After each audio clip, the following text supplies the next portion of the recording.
Hello. I thought it was time to change things up some. So we should talk about trimming trees. Why would a priest be talking about such things? Well, actually, I trimmed trees for many years growing up. I had my own tree business and would trim small trees and shrubs and install landscaping and such things. So it's kind of a trait that a skill that I still have some recollection of. So I thought I'd share a few tips with you. So let's get started and jump in. Well, first of all, you're going to need tools, right? So oftentimes you might think of like a saw, right? Or a large clipper. Well, tools are one thing, but how do you actually trim a tree? So if you take a tree such as this one, and you look at the branches, let's say you wanted to cut this branch off. One of the very important things is that you cut in the right place. If you look at the branch, like kind of right into here, there's usually a little kind of like hump or whatever.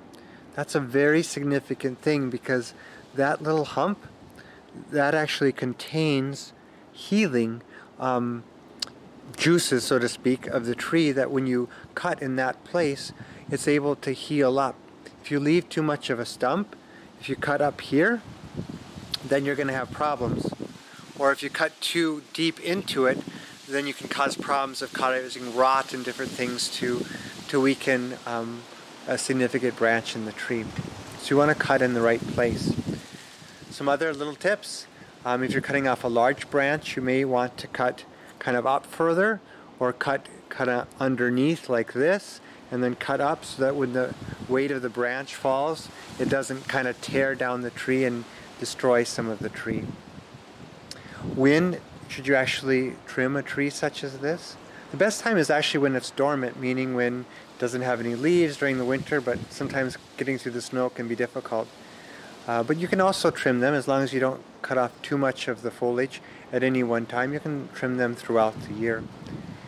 If you have a tree that you think has a disease on it, like maybe fire blight, which is a kind of a drying out of like apple trees and things at the end, and you cut something that you think might be diseased, you should always wipe the blade with some rubbing alcohol or something to disinfect it before you make the next cut, so you don't spread the disease from branch to branch or from tree to tree.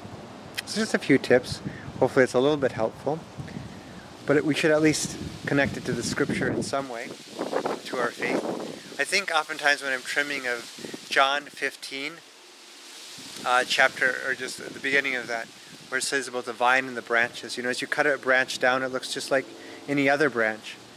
But when it's separated from the tree trunk or from the vine branch, it begins to wilt. It's really like our lives, Jesus says, that we need to be absolutely connected to Him. That even though we think we're just doing fine, we'll eventually die. And that's actually what I honestly see happen in many respects.